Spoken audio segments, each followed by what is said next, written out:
All right, today we are diving into the absolutely incredible story of Portugal. For a small nation tucked away on the edge of Europe, it didn't just explore the world, it completely redrew the map. So that's the big question, isn't it? It's a fantastic puzzle. How on earth did this country, which was seemingly on the very fringe of the known world, somehow manage to become its center? Well, we're going to figure that out. Okay, so first, let's just get our bearings. When you look at a map, Portugal is the sliver of land, just staring right out into the huge expanse of the Atlantic. And for most of history, that was basically the end of the world. But for the Portuguese? Oh no, that wasn't an ending. That was a starting line. To really get what they accomplished, you have to appreciate the sheer scale of it. For a country its size, Portugal's global footprint was gigantic. It was absolutely punching far, far above its weight. And this, right here, this gets to the absolute core of it all. The sea wasn't just a geographical feature for Portugal. It was woven into the very fabric of their national identity. It was their ambition, their purpose, and, you could say, their destiny. And that deep, deep connection to the sea, well, it became the engine that powered their global expansion, the legendary age of discovery. This is the moment when a small nation's vision just exploded onto the global stage. This is the crucial point. They completely reframed how they saw the Atlantic. It wasn't some scary barrier. No, it was a highway to riches, to new knowledge, to a vast empire. That was a total game changer. And just look at how fast this all happened. Once they got going, the pace was just breathtaking. They were propelled by new tech, like these super maneuverable ships called caravels, and way better navigation. One minute they're inching down the coast of Africa, and the next, boom, Vasco da Gama finds a sea route to India, they discover Brazil, and they're launching the first trip to circle the entire globe. Incredible. I love this comparison because it connects the past and present so perfectly.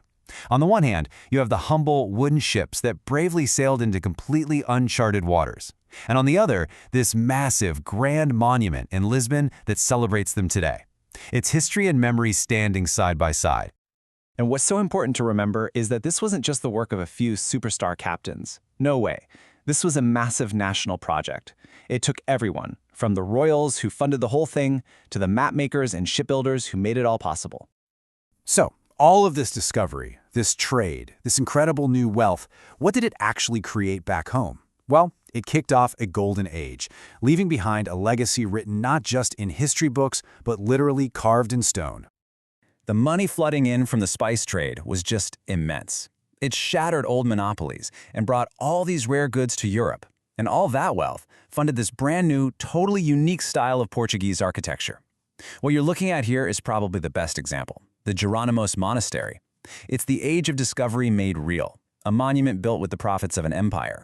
The style is called Manueline, and it is just quintessentially Portuguese. It's so over-the-top and celebratory, you could almost call it victory architecture. It takes all these symbols from the sea, twisted ropes, coral, weird and wonderful sea creatures, and carves them right into the buildings. And just look at this. This is a perfect example.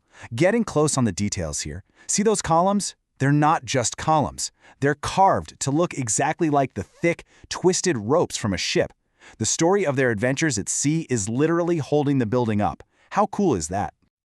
Okay, but let's be clear, Portugal's story isn't just about the grand monuments in the capital. So much of the country's real character is found in its dramatic and really diverse landscapes way beyond Lisbon. You can feel it when you see these stunning, rugged coastlines. You have these huge cliffs just dropping right into the powerful Atlantic surf. It's this constant, beautiful reminder of the country's unbreakable bonds with the ocean. But then you just head a little bit inland and everything changes. The whole vibe shifts. You find these misty hills, these fairy tale-like palaces just hidden away in lush forests. It feels like a completely different world from the coast. And then, of course, you've got the cities, which are just buzzing with this vibrant energy. You'll see these classic old trams rolling down streets where centuries of history and the pulse of modern life just blend together seamlessly. So what you start to realize is that this is a country of just incredible, dramatic contrasts. It's like a mosaic of different landscapes and cultures, and every single region has its own unique story to tell. So, let's circle all the way back to our original question. Now that we've seen the history, the art, the landscapes, what was the secret ingredient? What was it that powered this small nation on its incredible journey? And the answer, really, it wasn't just about the ships or the maps. It was a mindset. It was a national spirit that was just fueled by a deep, deep curiosity for whatever was over the horizon, the toughness to face the unknown, and this relentless ambition to be the ones to discover it. And you know, that enduring spirit of discovery, it kind of leaves us with a final thought.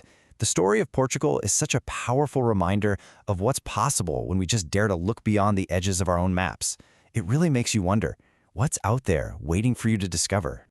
Because at the end of the day, as this image reminds us, the horizon is always waiting. The journey always continues.